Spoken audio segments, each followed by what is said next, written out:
अस्सलामुअलैकुम, नजम सेठी शो में खुश आमदेद। मैं हूं सैयद आयशा नाज, मेरे साथ मौजूद हैं नजम सेठी साहब। अस्सलाम वालेकुम। नजम सेठी साहब, बात कुछ बनती नजर नहीं आ रही। अच्छा? ना इधर और ना उधर। अच्छा, हमने गुज़श्ता हफ्ते ये जो गुजरा है उसमें भी देखा जो सियासी इंतशार था वो तो जोबन पे रहा, सिंध हाउस पर अटैक हुआ, और इसके अलावा हमने देखा कि जो पंछी या मुनहरिफ होने वाले अनकान हैं उनको डरावा दे के, धमकी दे के, फिर प्यार से बहला फुसला के कहा कि आशियाने वापस आ जाएं अपने आप, आपको कुछ नहीं कहा जाएगा। वज़ीर आज़म ने भी कहा और कुछ वज़रा ने भी कहा। फिर हमने ये भी देखा कि स्पीकर साहब पे आर्टिकल 6 लगाने की बात अपोजिशन की जानिब से सामने आई, क्योंकि उन्होंने इजलास ताख़ीर से बुलाया है। 21 मार्च को बुलाना बनता था, 25 मार्च को तलब किया गया है, और ताख़ीर की वजूहात भी उसमें बयान की गई हैं, जगह का दस्तयाब ना होना वजह बताया गया। इसमें एक और अच्छी डेवलपमेंट जो हुई है वो ये हुई है कि जहां हमें तसादुम का ख़दशा था, जिसका इजहार आपने भी मुतअद्दिद बार किया, वो तसादुम का ख़दशा यूँ टल गया है कि इस्लामाबाद इंतज़ामिया ने हुकूमत और अपोजिशन को मुतबादिल जगह बता दी हैं जहाँ वो अपना जलसा कर सकते हैं। H9 और परेड ग्राउंड, ये 2 ऑप्शंस दिए गए हैं, लेकिन इस बारे आपने क्या कहा था और कब कहा था वो पहले दिखाइए। मैं पहले दिन से ये कह रहा था, जो आपने दिखाया कि ये लॉन्ग मार्चेस जो हैं और ये जो मजमे हैं इस्लामाबाद में आके ये लड़ाई झगड़े का बन जाएगी बात, इसलिए इसको रोका जाएगा। बिकॉज अच्छा। अगर ये लड़ाई झगड़े बनते हैं तो सारा फोकस मीडिया का और आवाम का और हुकूमत का और अपोजिशन का न्यूट्रल एम्पायर की तरफ जाएगा कि अब आप क्या करेंगे। यहाँ तो लड़ाई झगड़े फसाद पड़ रहे हैं, आप चुप करके बैठे रहेंगे। और एस्टैब्लिशमेंट कभी भी इस किस्म के मौके पे हिस्सा नहीं लेना, पार्टी नहीं बनती, वो हमेशा पीछे हट जाती है, कहती नहीं आप सियासी तौर पे अपने मसले हल करें। फिर एक और भी तो इदारा है, हाँ, कौन सा? अदालत। तो फिर एक पिटीशन जाएगी, वो क्या हो सकती है? वो ये कि जी ये तो फसाद होने जा रहा है और अदालत जो है यहाँ रोके इस चीज़ को, इस्लामाबाद में धरनों को या एहतजाज को रोके। तो अदालत ये कह सकती है कि नहीं फिर हम बैन करते हैं इस किस्म की चीज़ को। वो सो मोटो नोटिस भी ले सकते हैं और पिटीशन के ऊपर एक्शन भी ले सकते हैं। ये वो कहते हैं तोता फाल निकालता है, आपकी तो चिड़िया सियासी फाल निकालती है। ये बताएं, स्पीकर ने इजलास ताख़ीर से जो तलब किया, इसे स्पीकर को या हुकूमत को कह सकते हैं क्या फ़ायदा मिल सकता है, क्यों इसमें देर की गई? देखिए ये मैंने इसलिए कहा था कि वो तो खैर एक्सप्लेनेशन है। और फिर अदालत में जब ये गया तो अदालत ने इंतज़ामिया को ये कहा कि अगर वहाँ कुछ तशद्दुद हुआ या वायलेंस हुआ तो उसकी सारी जिम्मेदारी आपको लेनी पड़ेगी। तो इसका मतलब यही था कि इसको तब्दील करें। ये नहीं कह सकते थे कि हम आपको ऑर्डर करते हैं कि आप तब्दील करें, मगर जिम्मेदारी जब ठहरा दी और ये भी कह दिया कि इम्कान है कि गड़बड़ होगी, तो फिर इशारा यही था। और एडमिनिस्ट्रेशन को भी समझ आ जाती है ना कि इशारा क्या आ रहा है, तो फिर उन्होंने इसलिए इसको तब्दील कर दिया। और तो ये होना ही था, नहीं तो बड़े मसले बनने जा रहे थे। और देखिए इस किस्म की सिचुएशन में एस्टैब्लिशमेंट अपना मौक़िफ़ जो होता है ना, वो एडमिनिस्ट्रेशन को भी बता देती है और हुकूमत को भी बता देती है और अपोजिशन को भी बता देती है। तरीके होते हैं उनके बताने के, और सुप्रीम कोर्ट तक वैसे ही बातें पहुँच जाती हैं। तो इसलिए फिर इत्तेफाक हो ही जाता है कि लड़ाई झगड़े से कोताही मतलब गुरेज किया जाए। तो that is why I predicted कि ये होगा। अच्छा। तो वो तो हो गया। अब आपका अगला सवाल क्या है? यही कि इससे हुकूमत को क्या फ़ायदा हो सकता है? हुकूमत को तो जो हुकूमत का इरादा था उसका तो अब कोई फ़ायदा नहीं हुआ ना। अच्छा। वो तो लड़ाई झगड़ा चाहते थे, वो तो चाहते थे कि पहले ये कि वहाँ बैठ के धनधनाएँ और फिर अपोजिशन को ना आने दें, मगर जब अपोजिशन ने ये फ़ैसला किया कि हम जाएंगे तो फिर हुकूमत को पीछे हटना पड़ा, जो कि वो पीछे अब हटना पड़ गया है और रास्ता उन्होंने ढूंढ लिया। हुकूमत नहीं पीछे हटी, एडमिनिस्ट्रेशन जो कि हुकूमत के अंदर आती है। एडमिनिस्ट्रेशन कोई इंडिपेंडेंट इदारा नहीं है। तो आप समझिए कि हुकूमत ने ये फैसला किया है कि अब 2 जगह पे होगा, हम वहाँ नहीं करेंगे और लड़ाई झगड़े नहीं होंगे। तो अब हुकूमत को तो जो उन्होंने धमकी देना चाह रहे थे उस वक्त MNAs को कि आपको जाने नहीं देंगे, एक समुंदर होगा, कैसे जाएंगे, कैसे आएंगे, उस समुंदर से कैसे जाएंगे, यही धमकी थी ना। और कि वायलेंस हो सकता है, आपको गालियाँ पड़ सकती हैं, हर किस्म की चीज़ हो सकती है। तो वो तो अब मेरा ख्याल है जितना फासला है जी, H9 इधर और परेड ग्राउंड इधर, तो वो तो अब मामला ख़त्म हो गया। अच्छा, हाँ, ये मामला ख़त्म हो गया। अच्छा सेठी साहब, इसमें स्पीकर के कंडक्ट के ऊपर अपोजिशन क्वेश्चन उठा रही है और स्पीकर साहब ने वही किया जिसके वो कुछ दिनों से इशारे दे रहे थे, लेकिन आपने क्या इशारे दिए थे वो सुनते हैं। अच्छा। मेरा अपना ये ख्याल है कि स्पीकर गड़बड़ करेगा, ये कोशिश करेगा गड़बड़ करने की। ये डिपेंड करता है कि ऑपोजिशन उसको कैसे टैकल करती है, असेंबली के अंदर या असेंबली के बाहर। तो अगर तो स्पीकर आइन के दायरे के अंदर रहते रहते डिले करना चाहता है तो मैक्सिमम 21 दिन, और अगर स्पीकर आइन की धज्जियां उड़ा के और अपने फैसले, गैर आइनी फैसले जो है अनाउंस करता है, तो फिर उनको चैलेंज करना पड़ेगा सुप्रीम कोर्ट में, जिसकी वजह से ये फिर बात आगे चली जाएगी। तो ये सूरत हाल है। अब देखना यह है कि इमरान खान साहब जो हैं वो एक जैसे आइन कहती है उसके मुताबिक इसकी लड़ाई ये लड़ते हैं ये लड़ाई, या ये कि वो फिर इसको डिले करने की कोशिश करते हैं, गंद पड़ता है, लड़ाई झगड़े शुरू हो जाते हैं। गंद पड़ता है, लड़ाई झगड़े शुरू हो जाते हैं, कुछ कुछ ये सारा टाइमलाइन तो वैसे हूबहू मिलती जा रही है। और सुप्रीम कोर्ट जाने की भी बात आपने की थी, वो आगे चल के इजलास ताखीर से बुलाने से हुकूमत को क्या फ़ायदा मिलेगा? नहीं, देखिए, पहली बात तो यह है कि स्पीकर साहब ने 21 दिन में जो करना था वो नहीं किया, तीन दिन आगे कर दिया, और वो भी ये कहा है कि 14 दिन के अंदर मैंने असेंबली को बुला लिया। हाँ। अच्छा, अब वहाँ भी एक गड़बड़ हो सकती है ना, अब और आगे भी ये, अब वो इनके लोग ये कह रहे हैं कि ये वो 14 दिन के अंदर बुला लेंगे, मगर उसके बाद जो सेटिंग करनी है वो ज़रूरी तो नहीं है कि कब करनी है और कब नहीं करनी। तो इसलिए इस किस्म की बातें चल रही हैं अब। तो यहाँ वहाँ भी बड़ी गुंजाइश है इसको मिस इंटरप्रेट करने की और इसको और डिले करने की। मगर जो असली बात जो चली है वो ये कि इनको ये बात चढ़ी है कि ये अब लड़ाई झगड़े अगर शुरू हो गए वहाँ तो और मसले बन जाएंगे। बेहतर ये है कि सीधे के सीधा प्रेसिडेंशियल ऑर्डर लेके रेफरेंस और सुप्रीम कोर्ट के पास चला जाए और ऐसे इश्यूज खड़े किए जाएं जो कि इतनी जल्दी हल होने वाले नहीं हैं। बहुत सी बातें उसमें चलेंगी, लोगों को सुनना पड़ेगा, बारीकियों में जाना पड़ेगा और डिबेट्स होंगी, डिस्कशंस होंगी। और यही हुआ है, उन्होंने जो प्रेसिडेंशियल रेफरेंस फाइल किया है, ठीक है, उसके अंदर उन्होंने ऐसे मोटे मोटे सवाल खड़े कर दिए जिसकी वजह से अब सुप्रीम कोर्ट को पूरी बेंच बनाना पड़ेगा या बड़े बेंच बनाना पड़ेगा। इस वक्त जो बेंच बना हुआ था, जो सुन रहा था ये सारी बातें, वो तो 2 मेंबर बेंच था ना। तो अब तो उनको वो कह रहे हैं बड़ा बेंच बनेगा। तो बड़ा बेंच बनेगा तो कितने दिन लगेंगे ये सारे मामले तय करने में, जिसमें एक मामला ये है कि जी डी सीट होगा या डिस्क्वालीफाई होगा या डी सीट होगा तो कितने अरसे के लिए होगा, सारी ज़िंदगी के लिए होगा या नहीं होगा, वोट काउंट होगा या नहीं होगा, ये सारे इश्यूज अब उन्होंने सुप्रीम कोर्ट के खाते में डाल दिए। ठीक है, लेकिन ये सियासी लड़ाई ना पहले बाहर थी और फिर अदालत एकदम फोकस अदालत हो गया, तो आपने क्या कहा था वो सुनते। तो अगर सुप्रीम कोर्ट के पास मामला जाता है तो फिर ये महीना क्या, फिर पता नहीं कितनी देर और भी लग सकती है। तो मैं ये समझता हूँ कि खान साहब जो हैं वो पता नहीं क्या बात है, मैं समझता हूँ कि वो आइन के मुताबिक नहीं चलेंगे। जहां भी उनको मौका मिलेगा वो गड़बड़ करेंगे, अपने स्पीकर को कहेंगे गड़बड़ करे।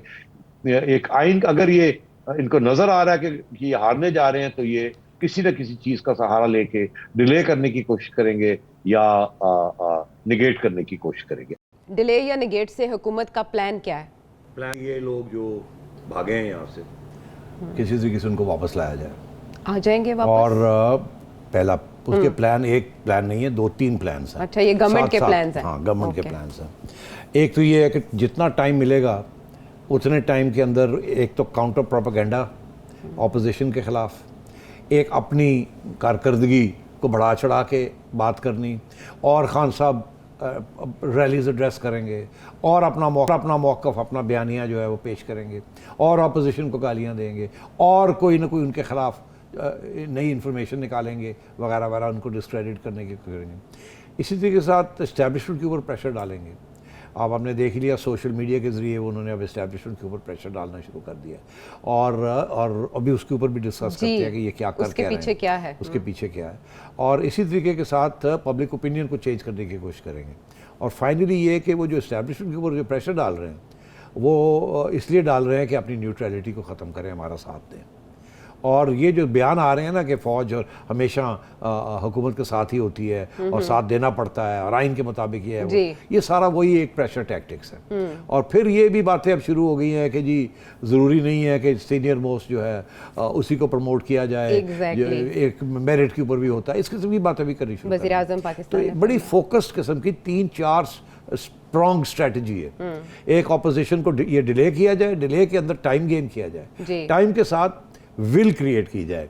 विल क्या मतलब है कि लोगों को पक्का किया जाए किसी चीज़ के ऊपर, या जो लोग भागे हैं उनको वापस लाया जाए। वो टाइम चाहिए उनके लिए, कुछ किए जाए, कुछ ये किया जाए, जहांगीर तरीन साहब के साथ रब्ता किया जाए, अलीम के साथ रब्ता किया जाए, ये जो भागे हुए हैं इनके साथ एक एक करके किया जाए। एक तरफ धमकी दी जा रही है कि आपके बच्चे जो हैं वो शादियां नहीं हो सकेंगी उनकी, दूसरी तरफ ये है कि एक तरफ ये, दूसरी तरफ ये है कि आप बल्ले हैं और आप उधर कह रहे हैं कि मैं बाप हूं आपका, तो फिर समझिए आ जाए आप बाप हैं तो वो बल्ले हैं, तो फिर क्या बात बनी। तो ये दोनों चीजें साथ साथ चल रही हैं, आप मेरी बात समझ रहे हैं? तो जी जी, मैं यहाँ बल्ले बल्ले हो नहीं जा चली रहा गई थी जी, बल्ले बल्ले, तो बल्ले। ये इसलिए टाइम गेन कर रहे हैं ये। अच्छा, लेकिन आपके ख्याल में ये टाइम गेन करना, सुप्रीम कोर्ट चला गया ना अब ये मामला, तो इसको खुलने में और इसकी गुत्थियां सुलझाने में कितना टाइम लग जाएगा? देखिए आयशा, आई कांट से, अच्छा, हाउ कैन एनीबॉडी से कि supreme court, but you know 50 days Sheikh Rashid साहब ने एक टाइम ब्रैकेट दी थी ना, वो क्या कहते थे? तो उन्होंने कहा था 50 दिन में का ये गेम है, अब वो 50 दिन तो खत्म होने वाले हैं। हाँ, तो बस फिर ये है कि सुप्रीम कोर्ट के ऊपर भी तो एक प्रेशर है ना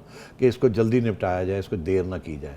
मगर अब क्योंकि अब हमें ये पता चला है कि अभी जो सुप्रीम कोर्ट के जो ऑब्जर्वेशंस दी हैं, अभी जो पिटिशंस गई हुई थी उसके ऊपर, उन्होंने दो बातें मोटी की हैं। एक, उन्होंने ये कहा है कि किसी MNA को रोका ना जाए, अगर वो जाना चाहते हैं पार्लियामेंट और जाके उनको जाने दिया जाए, किसी किस्म की रुकावट ना की जाए। इसका ये मतलब है कि उनको गिरफ्तार ना किया जाए, उनको हरास ना किया जाए, कुछ ना किया जाए, और अगर करेंगे तो सुप्रीम कोर्ट खींच लेगा उनको। अच्छा, इसके बाद अगर वो MNAs हैं जो है वो सिंध हाउस छोड़ के अपने पार्लियामेंट्री लॉजेस में जा सकते हैं, और ताकि उनको एश्योरेंस है कि अब उनको ना गिरफ्तार किया जाएगा ना कुछ किया जाएगा। ये सुप्रीम कोर्ट का ऑर्डर है। मगर ये भी हो सकता है कि गिरफ्तारी तो FIR काटे तो उसका अपना एक कानून शुरू हो जाता है। तो ये भी मतलब ये ऑर्डर तो है, मगर थोड़ा सा कॉन्फिडेंस तो होगा कि अब सुप्रीम कोर्ट हमें प्रोटेक्ट करेगा। दूसरा ये कि उनको रोका ना जाए फ्रॉम कास्टिंग देयर वोट, ये भी कि जी उनको वोट की इजाज़त होगी, वोट डालने की इजाज़त होगी। ठीक है, दोनों बातें वाजे हो गई सुप्रीम कोर्ट ने जो आज जो बातें कही हैं। आगे जो बातें रह गई हैं वो ये है कि अगर आप वोट डालते हैं तो वोट काउंट होगा कि नहीं होगा जी। उससे पहले अगर कोई अगर कोई इशू बनता है तो उसको आपको डिसीट किया जा सकता है या नहीं किया जा, और ये सारी उम्र के लिए होगा या नहीं होगा, ये सारी बातें जो हैं अब बड़ा बेंच बनेगा और उसके अंदर ये सारी बातें तय होंगी। और ये जो प्रेसिडेंशियल रेफरेंस है उसके अंदर यही दुआ मांगी है उन्होंने कि जी हमें प्रेयर यही है कि इन चीज़ों के ऊपर हमें क्लियर करें। और गवर्नमेंट क्या चाह रही है? गवर्नमेंट ये चाह रही है कि सुप्रीम कोर्ट ये कह दे कि कोई कॉन्शियंस अपनी जगह, मगर अगर आपने पार्टी के हैं तो पार्टी जो कहेगी वही आपने करना है, अगर आप नहीं करेंगे तो आप गए।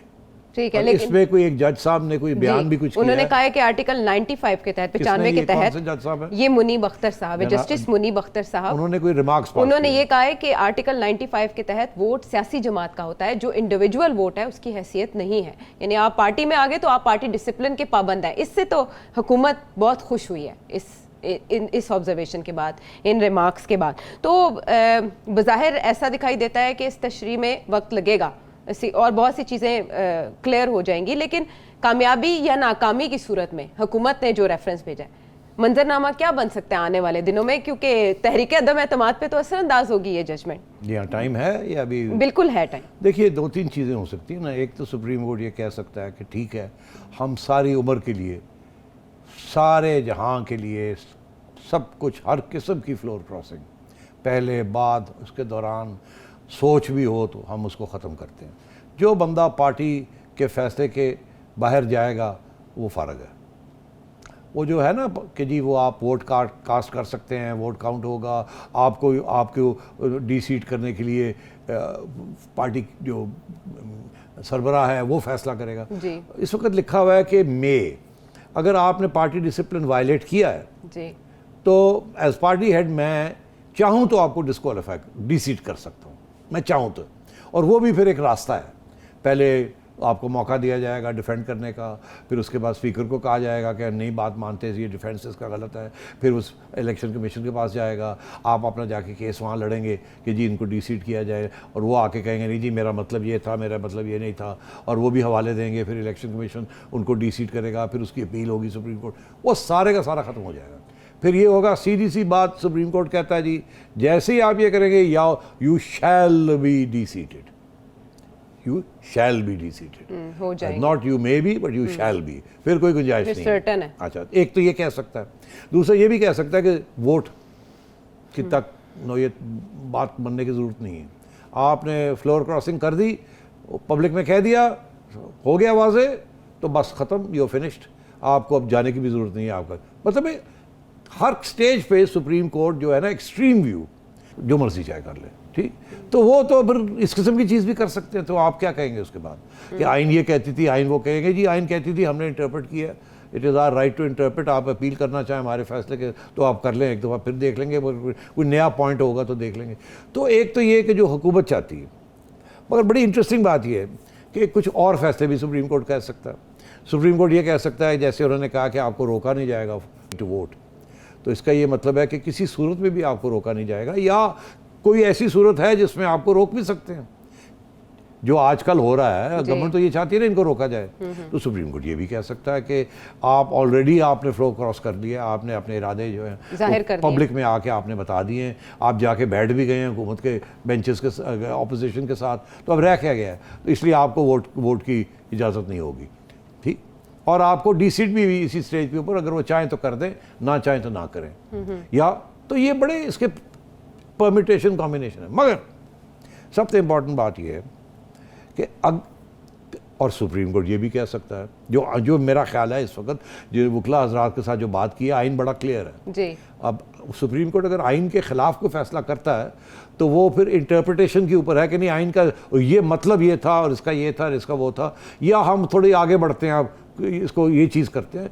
सुप्रीम कोर्ट ने कभी कभी इंटरवेंशंस करके आइन में कुछ लिखा हुआ होता है और ऐसी बात कर जाते हैं जो लगता है ऐसे कि यार ये तो आइन से ऊपर निकल गए, मगर फिर सुप्रीम कोर्ट है, आफ्टर ऑल वही फैसला करता है आइन में है क्या क्या नहीं है, and so on and so fourth. तो फिर आप क्या कर सकते हैं। तो अब बात यह है कि, और फिर दूसरी तरफ सुप्रीम कोर्ट ये कह सकता है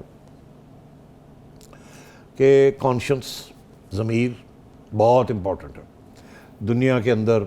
हर जगह पे कॉन्शियंस एक आखिरी चीज़ होती है जो पार्टी डिसिप्लिन को भी वायलेट कर सकती है, मगर उसमें फिर यही होता है कि जब वायलेट करते हैं तो आपको फिर आपका लीडर जो है वो आपको फ़ारग कर सकता है, अगर नहीं फ़ारग करे तो ना करे। लेकिन वोट काउंट हो जाता है, यानी आपकी राय वोट काउंट हो जाता है, जो इस वक्त हमारा सबका लॉयर्स का और जो सबका यही मौक़िफ़ है कि वोट काउंट होता है, ठीक है, और आपके जो लीडर है वो फैसला करता है कि आपको रखना है या नहीं रखना। और आप चैलेंज भी कर सकते हैं। गुललाई साहिबा ने, जब इमरान खान साहब ने गुललाई बीबी को, आयशा को नोटिस दे के कहा था आपकी छुट्टी कराते हैं, तो चैलेंज किया था उन्होंने। और उस वक्त साकिब निसार साहब बैठे थे उस बेंच में, और साकिब साहब निसार साहब ने बेंच में 2 मेंबर बेंच था, तो उन्होंने कहा था कि नहीं इसको आप नहीं कर सकते, उसने अपने ज़मीर के साथ किया है, या ये प्रॉब्लम है या ये प्रॉब्लम है, कोई रास्ता निकाल लिया और नहीं कर सकते। तो ये इसमें बड़ी पेचीदगियाँ हैं। अब या तो सुप्रीम कोर्ट जैसे पहले काम करता रहा, या फिर वो नए हॉराइजन्स, नए कानून बनाएगा इस सिचुएशन के ऊपर। एक बड़ी इंपॉर्टेंट बात क्या, मैं पढ़ रहा था ये प्रेसिडेंशियल रेफरेंस जी, इसमें हुकूमत ये कह रही है कि सब कुछ छुट्टी करा दो, मगर एक चीज़ रहने दें। वो क्या? वो कहते हैं कि अगर कोई कि MNAs रबर स्टैंप नहीं होते, कहते हैं at the same time these elected members though elected on party tickets and manifesto are not mere rubber stamps devoid of any capacity और ability to think and act independently.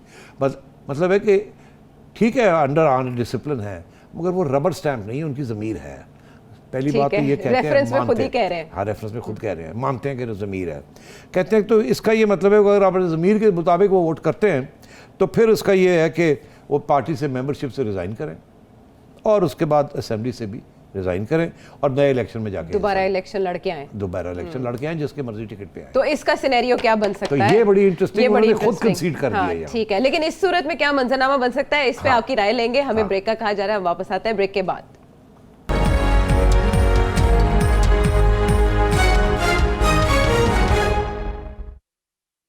Welcome back to the show. Zameer sahab की बात हो रही थी कि ज़मीर के मुताबिक फैसला कर सकते हैं, और ऐसे में अगर रिज़ाइन करने का कहा जाए और वो रिज़ाइन करने पे तैयार भी हो जाए तो क्या सूरत बनेगी सेठी साहब हुकूमत के लिए? देखिए ना, इस वक्त तो गवर्नमेंट ये चाह रही है कि इनका वोट ना काउंट हो जी, पहले इनको रोका जाए। अब वो रोकने वाली बात तो नहीं है, रोक नहीं सकते, जाएंगे वो, तो फिर वो वोट करेंगे। वो कह रहे हैं इनका वोट ना रोका जाए।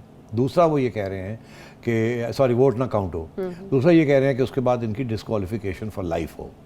ये 2 पॉइंट्स हैं जिसके ऊपर अब सुप्रीम कोर्ट ने बड़ा बेंच बनाना है। मगर सवाल यहाँ ये खड़ा होता है कि अगर ये जो 13, 14, 15, 20, 10 जितने भी लोग हैं जिनके बारे में अब ये सारे फैसले होने हैं, एलाइज के बारे में तो नहीं होने, इनके अभी बारे नहीं में हो होने रहे हैं। जी। तो अगर ये समझते हैं कि जी सुप्रीम कोर्ट का फैसला आ जाता है कि अगर आप पार्टी के ख़िलाफ़ वोट डालेंगे, आप जाएं वोट डाल दें, मगर उसके बाद आप डिस्क्वालीफाई हो जाएंगे, डी सीट नहीं, डी सीट तो हो ही जाएंगे, मगर आप डिस्क्वालीफाई भी हो जाएंगे फॉर एवर, नाअहल हो जाएंगे आप सियासत में। एक्सट्रीम जी। न्यूक्लियर फेंक दिया बॉम्ब एमएनएस के ऊपर सुप्रीम कोर्ट ने, जो हुकूमत चाहती है कि ये बिल्कुल सोचे भी ना फिर उसको। तो फिर क्या हो सकता है कि दो चीज़ें हो सकती हैं, या तो ये वापस भाग जाएंगे, चलो जी वापस चलिए, माफ़ी मंगिए जाके खान साहब दी, बल्ले हैं वो तो पहले ही कह हम तो चुके हैं। बल्ले तो हैं हम, मगर अब जाके बाप से माफ़ी मांग लेते हैं। एक ये सूरत हाल है। मगर इस सूरत हाल के प्रॉब्लम्स ये हैं कि वो तो अब ऑलरेडी उन्होंने फैसला कर लिया है कि जाएं या ना जाएं, पीटीआई के टिकट पे तो हमने इलेक्शन लड़नी नहीं है, और इलेक्शन आज नहीं, कल नहीं, परसों तो होनी है। इसीलिए छोड़ रहे हैं ना वो, कोई ये तो नहीं हुआ कि और कोई बात होगी, उन्हें नज़र आ रहा है कि हम आगे इलेक्शन नहीं जीत सकते अब। और अगर vote of no confidence fail हो जाता है तो खान साहब तकड़े हो जाते हैं, तो आज नहीं कल नहीं परसों, अगले साल तो इलेक्शन होनी है, और जिस तरीके से हालात चल रहे हैं काम तो ठीक नहीं होना, फिर क्या करेंगे? या ये है कि अगर ऑपोजिशन जो है वो कामयाब हो जाती है वोट ऑफ कॉन्फिडेंस में, तो फिर तो इलेक्शन फौरी तौर पे इलेक्शन हो जाएगी महीने 2, 3, 4 में जी। तो फिर ये सोचेंगे, ये सोचना चाहिए उनको कि बेहतर ये है कि अब हम ये सारे मसले को हल एक ही तरीके से करते हैं, हम रिज़ाइन ही कर देते हैं। हम ये रिस्क ही नहीं लेते कि हम जाएं डी सीट हों, डिस्क्वालीफाई हों, उससे पहले ही हम इकट्ठे होकर रेजिग्नेशन भेज देते हैं अपने स्पीकर को कि we are leaving the party, हम रिज़ाइन कर रहे हैं एमएनएस, और सीटें खाली हो गई। फिर वो ना डी सीट हो सकते हैं ना डिस्क्वालीफाई हो सकते हैं। राइट, ठीक है, लेकिन मेजोरिटी डिस्टर्ब हो जाएगी ना। हाँ, मैं उधर ही आ रहा हूँ। तो एमएनएस भी बच गए, वो अगली इलेक्शन में हिस्सा भी ले सकते हैं, जिस पार्टी में चाहे खड़े हो सकते हैं। बहुत अच्छी चॉइस दी आपने। और गवर्नमेंट जो इस वक्त लेके बैठी हुई है कितने 172, उसमें से अगर आप 12 या 14 निकाल दें, क्योंकि वो तो खत्म हो गए, वो तो रहेगा 176 गवर्नमेंट के पास है। 176, अच्छा 179, हाँ 179, 179। अच्छा चले आप कर दे। मैं कह रहा हूँ ना 179 में से आप 13 निकाल दें तो ये 166 रह जाते हैं जी। तो उसमें से 24 जो एलाइज हैं वो भी निकाल दें तो उनके तो 142 रह जाते हैं, तो गवर्नमेंट तो गई। आप एलाइज निकाल रहे हैं, एलाइज नहीं निकल रहे। अच्छा, आप एलाइज, मैं आपको बताऊं बड़ी इंटरेस्टिंग बात, अगर एलाइज नहीं भी निकलते तो हो ये जाता है कि गवर्नमेंट से 13 निकले तो 166 लिखोगे विद एलाइज जी, ठीक है, मगर चाहिए 172 मेजॉरिटी, मैजिक फिगर है क्रॉस करना 172, तो एलाइज के साथ भी आप 172 पे नहीं पहुंचते, तो फिर क्या होगा? आइन कहता है majority of the total membership of the assembly, ये नहीं कि जी जो प्रेजेंट हैं, टोटल मेंबरशिप इज 342। ओके, वो डिजाइन के बाद तो तादाद कम हो जाएगी और उसके मुताबिक आपको सादा अक्सरियत चाहिए होगी। तो आपके जो वोट्स हैं वो 166 पे आ जाएंगे विद एलाइज जी, तो आपको फिर 6 वोट और चाहिए होंगे वो 172 के फिगर पे पहुंचने के लिए। वो कहाँ से आएंगे? तो इसका मतलब है कि गवर्नमेंट वोट ऑफ कॉन्फिडेंस नहीं ले सकती, उसके लिए 172 चाहिए, ठीक। ऑपोजिशन के पास है 162 जी जी, 162, उनको भी 172 चाहिए। फिर क्या होगा? फिर एलाइज चाहिए होंगे। फिर एलाइज ऑपोजिशन के साथ मिलते हैं तो काम तमाम हो जाता है, गवर्नमेंट का फारग हो जाती है। मगर अगर गवर्नमेंट के साथ मिलते हैं तो गवर्नमेंट बच नहीं सकती। क्या कह रहा हूं मैं? सही, मैं कह रहा हूं कि गवर्नमेंट एलाइज के साथ भी 172 पे नहीं पहुंचती, मगर ऑपोजिशन जो है जिनके पास 162 हैं, अगर इनमें से 12 भी एलाइज चले जाएं गवर्नमेंट के पास तो उनके 174 हो जाते हैं, तो वो गवर्नमेंट बना सकते हैं। ठीक है, तो ये बात ये है कि एलाइज ये सोचेंगे कि अब तो गवर्नमेंट के साथ रहने का फ़ायदा ही कोई नहीं, अब तो गवर्नमेंट बच ही नहीं सकती, तो फिर हम उधर ही जाएं जहाँ के हमें कुछ मिलता भी है कि नहीं। तो ये फिर बड़ी इंटरेस्टिंग एक सिचुएशन डेवलप होगी। इसलिए गवर्नमेंट भी ये चाह रही है कि ये लंबा चले, क्योंकि at the end of the day allies जो हैं वो बड़े क्रिटिकल होंगे, they will be very critical for government survival. और अगर गवर्नमेंट सर्वाइव नहीं करती तो एटलीस्ट कम से कम दूसरों के साथ ना मिल जाएं। फिर अगर डेडलॉक हो जाता है तो फिर ये होता है कि you have to have a fresh election. तो फिर जब किसी के पास मेजॉरिटी 172 की नहीं होगी, फिर देखना पड़ेगा कि आइन क्या कि अब आगे कैसे बढ़ना है, क्या डिसॉल्व करनी पड़ेगी या कोई और रास्ता है जिसके अंदर सुप्रीम कोर्ट या कोई और प्रेसिडेंट या कोई और मुदाखलत करके और इसका रास्ता कोई निकालेंगे। हाँ, लेकिन काफ लीग के हवाले से कहा जा रहा है 25 मार्च के बाद फैसला कर लेंगे, सामने आ जाएंगे। इत्तेहादी इतने पेशोपस से काम क्यों ले रहे हैं? इतना धमाका खेज इंटरव्यू दिया परवेज इलाही साहब ने, साफ साफ बातें कह दी, सिंध हाउस का पता भी दे दिया। मेरा ख्याल है परवेज इलाही साहब समझते थे कि जाएगी कहाँ बात, अच्छा, और उनको पता था ये आखिर में जाएगी यहाँ जहाँ ये गई है।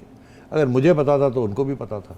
देखिए ना, शतरंज के खिलाड़ी हैं, पता है। अच्छा, सियासत तो समझते हैं, सच। तो वो भी इसी के इंतज़ार में है कि अब सुप्रीम कोर्ट फैसला करे। अच्छा। क्योंकि ये होगा क्या, और वहाँ जब वो जाएंगे, जब वो सुप्रीम कोर्ट का फैसला आ जाएगा तो उस वक़्त ये MNAs की हैसियत और एलाइज की हैसियत जो है बड़ी क्लियर हो जाएगी। तो उस वक़्त एलाइज से अपना फैसला करेंगे कि उन्होंने अब क्या करना है। मगर एक बात है, अब इमरान खान कि एलाइज के साथ बनना बड़ा मुश्किल हो गया जिस किस्म की बातें हुई हैं।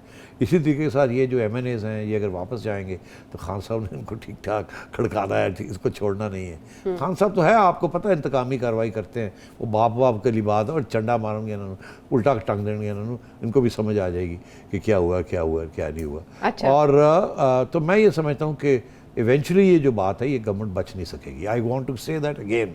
उसकी वजह ये है कि गवर्नमेंट ने जो असली पंगा लिया है ना, वो एस्टेब्लिशमेंट के साथ लिया है, असली पंगा। और जो MNAs हैं, एलाइज हैं, सबको पता चल गया है कि जो बंदा एस्टेब्लिशमेंट के साथ पंगा लेता है जी, वो फिर सूनर और लेटर उड़ जाता है। वो परवेज इलाही साहब ने तो इंटरव्यू में ये भी कह दिया कि मिलती हैं बहुत सी बातें नवाज शरीफ साहब और इमरान खान साहब में, और उन्होंने तो वाज़ेह कह दिया कि उन्हें वो गलती नहीं करनी चाहिए थी। अभी हम स्पीकर के किरदार की सेठी साहब बात कर रहे थे, तो स्पीकर साहब ये तशरीह कर रहे हैं और हुकूमती अरकान भी कि स्पीकर ने इजलास तलब करना था 14 रोज के अंदर, कर लिया, लेकिन कब तलब करना है ये तो स्पीकर की स्वाबदीद है। स्पीकर चाहे जब देखिए ना, इसके ऊपर भी फिर इशू बनेगा जी कि स्पीकर ने 14 दिन के अंदर करना था, कर लिया, अब फिर मुलतवी कर दिया, आगे कर दिया ना।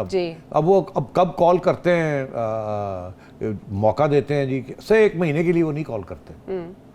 25 को इजलास होता है। हाँ, और फिर वो दुआ करके जी और घर चले जाते हैं और प्रो कर देते हैं। फिर क्या करेंगे आप? कहते हैं जी अब अगली दफ़ा मैं कॉल करूंगा और उस कॉल में फिर मैं ये नो कॉन्फिडेंस मोशन करेंगे। तो मैं पाबंद हूँ, मैंने बुला लिया था 14 दिन के अंदर अंदर, सलाम दुआ हो गई, अब मैं अभी फैसला भी नहीं किया कि वोट ऑफ नो कॉन्फिडेंस। तो इस किस्म की बात भी कर सकते हैं जो चैलेंज होगी, बिकॉज जाहिर है कि अगर आइन की रूह की बात करनी है और जो आइन के अंदर लिखा हुआ है फिर तो बड़ा क्लियर लिखा हुआ है, स्टेप्स दिए हुए, ये करना है, ये करना है, ये करना है। अच्छा। अब ये लोग, एक नया क्लॉज है कॉन्स्टिट्यूशन का, उसमें ये लिखा है कि अगर ऐसी सूरत हाल होती है खुदा न ख्वास्ता किसी चीज़ में कि एक चीज़ है जिसको एक टाइम के अंदर करना है और उस टाइम के अंदर वो नहीं हो पाती या नहीं की जा सकती या नहीं करते, कोई वजह हो, तो इसका ये मतलब नहीं है कि वो फिर नहीं हो सकती या वो गैर कानूनी हो गई है। तो स्पीकर इसका सहारा भी ले सकते हैं कि भाई मैं नहीं, मेरा डिले हो रही है, तो इसके साथ ये मतलब तो नहीं है कि मैंने आइन की वायलेशन की है, फिर इसको भी चैलेंज किया जाएगा। तो ये जो डिले का जो सारा चक्कर है, हर कदम पे स्पीकर ने गन डालना है। मैं पहले दिन से कह रहा हूँ, सुप्रीम कोर्ट में फेंकना है और सुप्रीम कोर्ट के अंदर बेंचेस बनेंगे, ये सारे मामले तय होंगे और उसके अंदर डिले होगी। वो जो डिले होगी उससे इमरान खान और इनकी हुकूमत कोशिश करेगी कि किसी तरीके के साथ ये सारे इस सिस्टम को रिवर्स किया जाए। मगर मेरा ये मौक़िफ़ रहा है पहले दिन से कि इस्टेब्लिशमेंट की जो कोर ग्रुप है वो खान साहब वो समझते हैं कि ये लाइबिलिटी बन गए हैं और वो ये समझते हैं कि अब कोई और ऑप्शन ढूंढा जाए, क्योंकि वो अब एतमाद नहीं रहा, ना खान साहब का उन पर रहा है ना उनका इन पर रहा है। इश्यूज़ इतने हैं इनके दरमियान कि मैं आपको बता नहीं सकता हूँ, उसके ऊपर भी कोई प्रोग्राम कर लें। तो सेठी साहब, ये मीनवाइल जो लॉन्ग मार्च है मौलाना फजलुर रहमान PDM वगैरह का, ये तो इस्लामाबाद में ही मौजूद होगा। 24 मार्च को ये समाअत होने जा रही है, उसके बाद 25 को कौमी असम्बली का इजलास है। इसका मतलब है प्रेशर बिल्ड होता जाएगा और कौमी असम्बली की जो कार्रवाई है वो अदालती ऑब्जर्वेशंस के नतीजे में आगे बढ़ेगी। आप सही कह रही हैं। देखिए, इनकी ये कोशिश होगी कि अदालत के ज़रिए, गवर्नमेंट की कोशिश कि अदालत के ज़रिए लॉन्ग मार्चेस को रोक दिया जाए। पहली स्टेज पे तो रोका तो नहीं मगर अलग कर दिया। कल को वो ऐसे फैसले सुप्रीम कोर्ट के आते हैं कि ऑपोजिशन कहती है कि हमारे साथ हाथ हो गया, बिट्रेड होगी, तो हम नहीं छोड़ेंगे एग्रेशन। वो कहते हैं हम आ रहे हैं लॉन्ग, अब आप धरने करेंगे, अब ये करेंगे, डिस्टेबलाइज करेंगे इस गवर्नमेंट को। तो फिर सुप्रीम कोर्ट से कैसे रोकेंगे इन चीज़ों को? फिर तो और भी बड़े इश्यूज बन जाएंगे। फिर ये ना हो कि सुप्रीम कोर्ट को टारगेट बना दिया जाए सोशल मीडिया के ऊपर या इधर उधर, क्योंकि इस वक्त तो यही हो रहा है ना कि जब भी कोई समझता है, एक साइड समझती है कि हमारे साथ इंसाफ नहीं हुआ जी, तो वो फिर टारगेटिंग शुरू हो जाती है, और वो टारगेटिंग रियासत के लिए बड़ी ख़राब बात है जी, और नेशनल यूनिटी और नेशनल कोहेजन के लिए बड़ी, और आगे जिस किस्म के फैसले आने हैं इकोनॉमिक्स के और ये वो, अगर वो डिले हो जाते हैं या वो होते नहीं हैं, बजट भी आगे आना है और ये अफरा तफरी रही, तो मैं समझता हूँ कि इंटरनेशनल कम्युनिटी तो बिल्कुल आपको साथ छोड़ देगी और आपके साथ कोई नहीं खड़ा होगा। वो कहेंगे ये बनाना रिपब्लिक बन गई है, और फिर एक ऐसी स्टेज आ जाएगी कि शायद इस्टेब्लिशमेंट को ये सोच आए कि ये तो तबाही की तरफ हम जा रहे हैं, वो मानता नहीं है, ये छोड़ते नहीं है, तो फिर हमें ही कुछ करना पड़ेगा, और अगर वहाँ हम आ गए तो अल्लाह ही रहम करेगा। ऐसे ही ऑप्शंस की बात की जा रही है और सोशल मीडिया कैंपेन इस वक्त किसके खिलाफ की जा रही है सब जानते हैं, लेकिन जितना तकसीम सियासी मंजरनामा है उतनी ही तकसीम राय आमा भी है। इसका फैसला कब तक होगा हम सेठी साहब से जानने की कोशिश कर रहे हैं। ब्रेक के बाद वापस आएंगे तो कुछ साजिशी नजरियात की भी बात करेंगे कि किस में कितना दम है।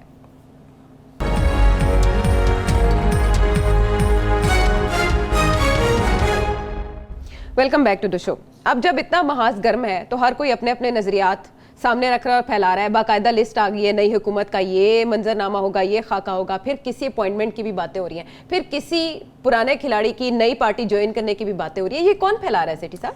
देखिए ये सारे का सारा जो है ना सिलसिला ये आ रहा है हुकूमत की तरफ से 100%। अच्छा, वो इस वक्त ये क्रिएट, मैंने आपसे कहा ना, उनकी कोशिश ये है कि इतनी कन्फ्यूजन क्रिएट कर दी जाए और डिलेज क्रिएट कर दिए जाएँ कि सबके जहन में शक शुबात हो जाएँ, क्योंकि एक चीज़ तो पहले बयानिया चल रहा था ना, और जी कुछ नहीं होना है, इमरान खान को कौन कटेगा, ये तो बैठा है थे और ये इन्हें नहीं जाना, ये अगर जाना पै गया तो सारा कार ही लम्हा खतरनाक, मतलब खतरनाक, he'll burn the house down, if I have to go I'll burn the house down, मतलब ये हर किस्म के सिनारियोज हर रोज़ व्हाट्सएप ग्रुप्स के अंदर ये खबरें आ रही हैं, कोई कहता है जी ए होने जा रहा है, कोई कहता है, और सारे के सारे वो सिनारियोज आ रहे हैं जो कि हुकूमत को सपोर्ट करते हैं। तो इनकी पूरी एक मीडिया टीम लगी हुई है ये डिसइंफॉर्मेशन और फेक न्यूज़ लगाने में, और डिसइंफॉर्मेशन, फेक न्यूज़ और ऑल्सो फ़ौज के अंदर कन्फ्यूजन और डिविजन्स क्रिएट करने में जी, बड़ी ख़तरनाक गेम भी खेल रहे हैं।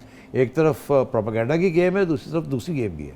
तो ये चीज़ें चल रही हैं और इसका मैंने अभी एक्सप्लेन किया क्यों ये हो रहा है, किसी तरीके से अपने आप को बचाने के लिए, ताकि ये जो क्राइसिस आया ये पोस्टपोन हो जाए या ये ख़त्म हो जाए। तो अब इसमें से 4-5 चीज़ें हैं जो कि हम टेकअप कर सकते हैं। अभी लेटेस्ट ये आई है कि जी चौधरी निसार साहब ने अपना 5 साल, 3 साल, 4 साल रोज़ा जो है वो अब तोड़ दे। उन्होंने कहा कि मैं अब वक्त आ गया कि मैं अब जाके रोज़ा खोल लूँ, हाँ जी, अफ्तारी कर लूँ मैं। तो अब अगर ऐसे ही है तो फिर लोग पूरे लो जी चौधरी साहब आ रहे हैं, अब ये दूसरे चौधरी साहब, अच्छा, चौधरी निसार, और चौधरी साहब जो आ रहे हैं उनको पंजाब में लाया जा रहा है। ये एक करंट थेरी ये चल रही है।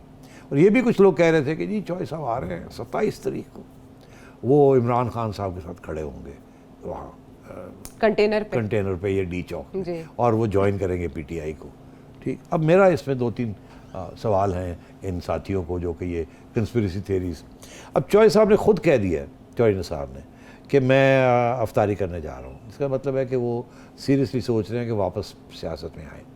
अब इसके दो ही तरीके से वो आ सकते हैं जी। एक ये कि अगर आगे इलेक्शन होती है वो फिर खड़े हों और उस वक्त फैसला करें कि सियासी जमात से खड़ा होना है या इंडिपेंडेंट खड़ा होना। That is coming back into politics. He is already a member of parliament, वो उन्होंने अपनी सीट पक्की रखी हुई है और वो रिज़ाइन नहीं किया उन्होंने, ना ही छोड़ा। आगे अगर इलेक्शन आती है वो फिर खड़े होंगे, और इस दफ़ा जब खड़े होंगे तो कोई फ़ैसला ऐसे करके खड़े होंगे कि किसी सियासी जमात के साथ खड़े होंगे जहाँ उनको कोई अहमियत भी मिले। एक तो ये जी, अगर ऐसी सूरत हाल है और वो ये समझते हैं कि इस्टेब्लिशमेंट जो है वो इमरान खान को बचा लेगी, आखिरी वक्त पे कुछ ना कुछ हो जाएगा और बचा लेगी और ये आगे चलेगा काम, तो ये भी सोच सकते हैं कि ठीक है फिर मैं पीटीआई को ज्वाइन कर लेता हूँ अभी कंटेनर पे खड़े हो जाते हैं खान साहब के साथ। उससे बड़ा बेहतर सिग्नल क्या होगा कि इस्टेब्लिशमेंट की तरफ से इनको भी आंख में मारी गई है कि जाओ जी और जाके खड़े हो और सपोर्ट करो उनको। तो ये तो फिर ऑपोजिशन समझ जाएगी ना कि ये ऐसे नहीं हुआ, ये इस्टेब्लिशमेंट ने करवाया है। फिर उसके साथ एक नया सिलसिला शुरू हो जाएगा जो कि पहले चल रहा था कि ऑपोजिशन ने जब सोचा कि इमरान खान साहब के साथ मसले बन रहे हैं तो ऑप्शन सोचे जाएँ। ऑप्शंस में उन्होंने नून लीग के साथ और पीपल्स पार्टी के साथ बातचीत करनी शुरू की या ओपन की एक चैनल्स ऑफ कम्युनिकेशन इस तरीके से कि हम न्यूट्रल हो गए। फिर अब नॉन न्यूट्रल हो गए तो फिर मामला वहीं वापस चला जाएगा जहाँ गाली गलोच और बदनामी, बिल्कुल नाम लिए गए थे नाम लिए थे बाकायदा। और सारा कुछ शुरू हो जाएगा, जो कि किसी वक्त भी हो सकता है। और आगे जिस किस्म के हालात आ रहे हैं, अब मैं नहीं समझता कि इस्टेब्लिशमेंट एक डूबती हुई पार्टी के साथ चाहेगी कि वो खड़ी हो जाए। तो चॉइस निसार को भी ये सोचना पड़ेगा।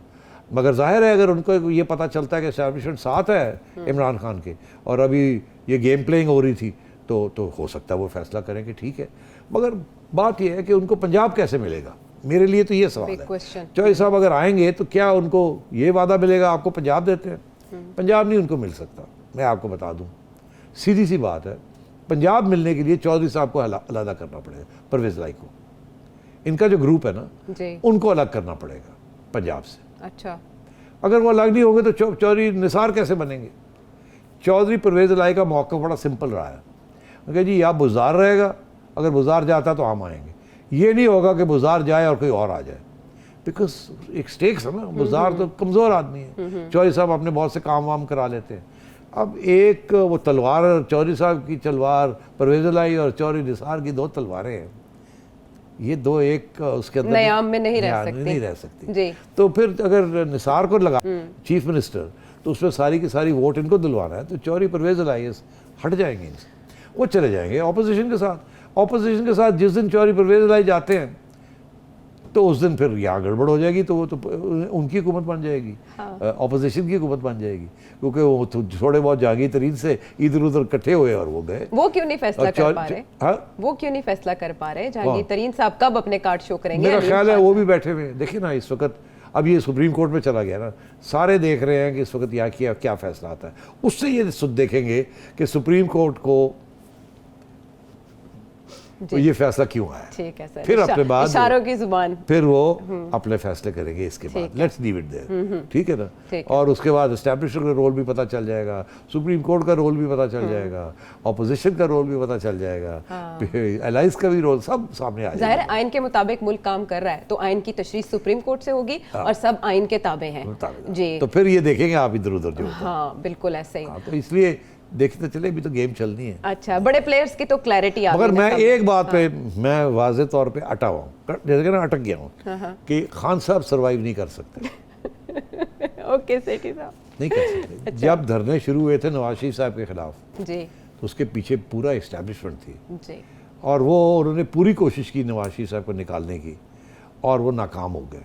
ठीक, वो कि फिर नया आर्मी चीफ आ गया, ये हो गया, वो हो गया, पुराना वो ISI के लोग चले गए, नए आ गए, ये हो गया, और नवाज शरीफ साहब डटे रहे। मैंडेट था, अब पॉपुलैरिटी थी, मगर इवेंचुअली नहीं सर्वाइव कर सके ना। जैसे नया मौका मिला पनामा का, तो फिर आपने देखा JITs बन गई, उसके अंदर कौन आ गया, कैसे हुआ, कैसे जजेस आ गए, ये हो गया, वो हो गया, मेमोरी फेड नहीं हुई। तो वो एस्टैब्लिशमेंट रास्ते ढूंढ लेती है, जब किसी को फारग करना हो तो वो ढूंढ लेती है। 99 में भी आप प्रेडिक्शन पूरी किया तारीख करते है, थे ना? पूरी तारीख है, मास्टर्स हैं, उन्होंने PhD की हुई है सब्जेक्ट। तो इधर से भी तो अब एक प्रेडिक्शन हो रही है अपॉइंटमेंट के हवाले से कोई। अच्छा, अब वो भी एक नया ड्रामा चल रहा है कि जी धमकी दी जा रही है। एक्चुअली ये प्रेडिक्शंस नहीं है, ये धमकियां दी जा रही है, ये प्रोपेगेंडा किया जा रहा है कि जी न्यूट्रल होने के पीछे जनरल कमर जावेद बाजवा हैं, इस्लामी चीफ, उनका फैसला कि हम न्यूट्रल हो जाएं। अच्छा, और उन्होंने ये फैसला गलत किया है, हमें नुकसान पहुंच रहा है, इसलिए इनको टारगेट किया जाए और ये कहा जाए कि ये तो अपनी एक्सटेंशन के पीछे पड़े हुए हैं, इसलिए ये सारा हमारा नुकसान हो रहा है और मुल्क का नुकसान हो रहा है।